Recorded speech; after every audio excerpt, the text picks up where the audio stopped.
Ano yung problema sa kalibutan, Papa Chabs? Saan may problema? Pangita o lugar sa kalibutan nga walay gubot? Among balay. Balay na, dili lugar. Miskin ang balingasag, gubot. Gubot ang balingasag. Away-away, may mga politiko. Away-away, may mga politiko diya. Wala. Fishball man kayo din na. Fishball si mong matang, alam may lantad diya, God. Diya ang lantad, di ba? Loy, fishball man ko diya. Fishball. Diya man ko dapit amo ah. Ah, punog isda. Oh. Fishball. Fish pa na, Papa Hardy. Tungod kay daghan kay mga tao, mga kabarangay nga sukwahi ang ilang giistorya kaysa ilang ginabuhat. Oh. So nag-contradict. Nag-contradict. Daghan kay na diya sa politics. Okay, mo na to. Ikatara kay dira ba? Nervyoso na naman ka pa sa mo istorya. Di ba, okay naman. Ano tira? Oh. Di ba? Dagang kay mingon nga kanang anti-corrupt me ana. Pero wag i-apply. Patanawong lifestyle. Ano yung problema mga kabarangay kay ano dili ta tinuod sa atong kaugalingon. Oh. Pareho na sa kanang imong kaila nga sige og post og mga Bible quotes pero ngilad kig batasan. Kaila na Papa Chas. Di na lang ko mag-tell. Kanang ina lang istorya ba naging ni kaila na ba? Grabe kay everyday. Kayo mo. Oh. Ay kay mo gama og post. Banana ato idugang mga inspirational quotes. Bible quotes, inspirational quotes. Quotes of inspiration na man gyapon. Quotes of inspiration. Pero sa aktual. Agoy, ang batasan di makaon si Iro mga barangay.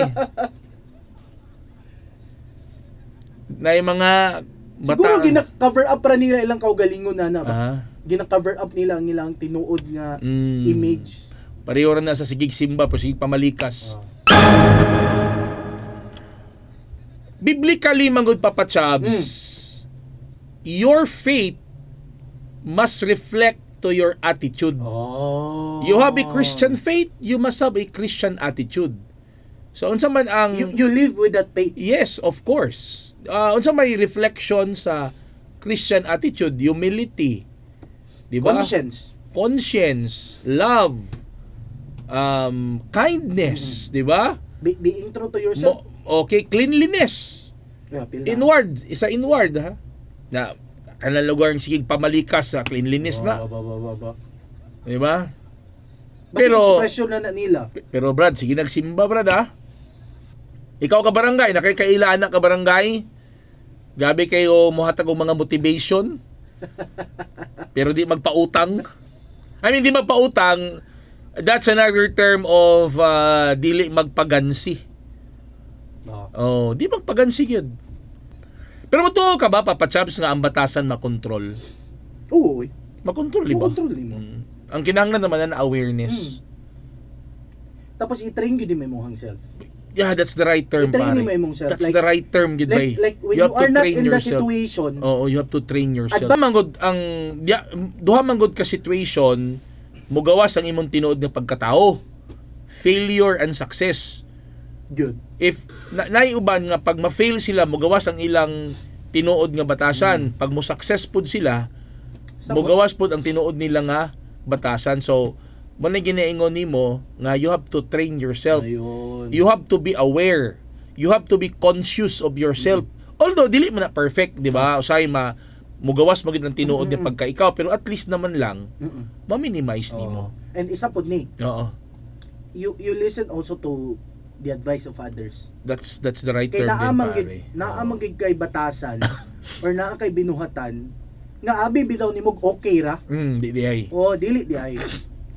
Dako so, kay open-minded ka. Dako kay grow lang asawa ana Papa Chabs. Wa mo kay asawa. Magminyo ka na unsa man kaya uyab. Yeah. Kita lagi kung maestra lagi ani. Johari's window, ang tawag na sa psychology Papa Chabs, Johari's window. Na window sa imong personality nga wala nimo makita pero nakita sa uban. So tama na, you have to listen to what other people say kay mahulog ka nang kwan. Kalang bitawng kusog kay mohatag og mga Bible quotes. Yang ngilad kig batasan. Puryagaba. Libakira.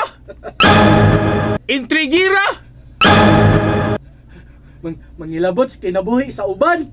Oh, gihayol ka diya sa imong trabaho dili para manghilabot sa trabaho sa imong kauban.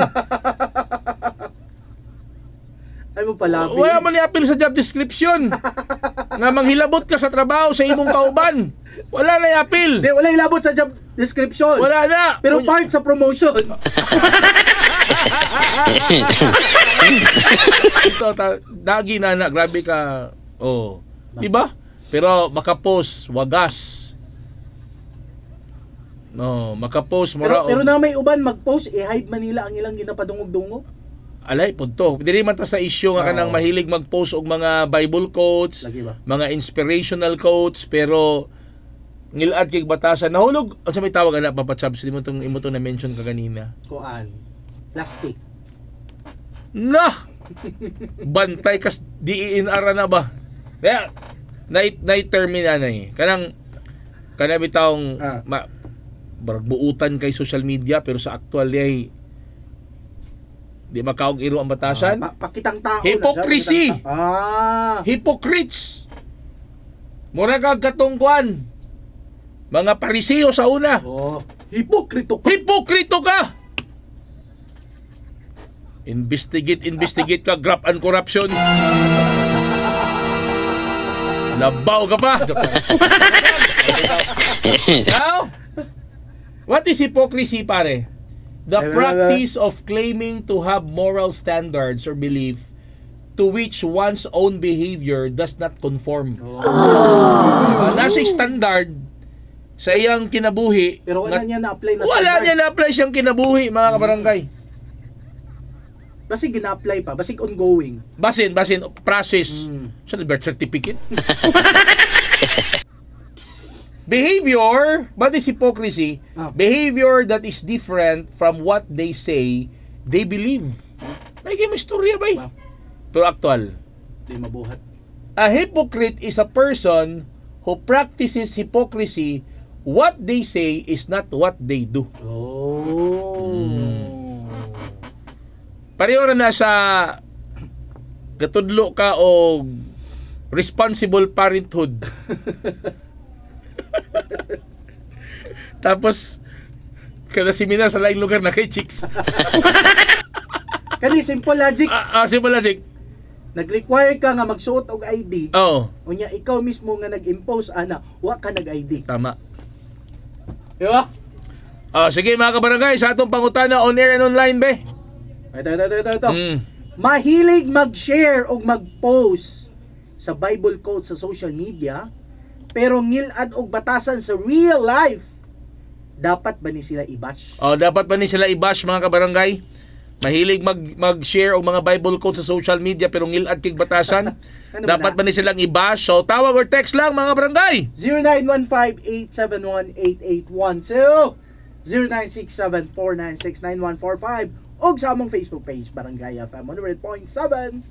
Ayun, number 1 information and entertainment radio show in CDO. Talk to Papa 2.0 ang programang gahatag og LBM. Lingaw, balita, musika. Kami ang iyong pambansang tandem, Papa RD, ang papa na masarap papakin. O syempre, teacher DJ, Papa Chabs, naka-live na ko sa akong Facebook page karon ka barangay. Ayun Dire lang sa number 1 music information entertainment FM station in Cagayan de Oro City. Basta FM. Barangay FM. Good morning.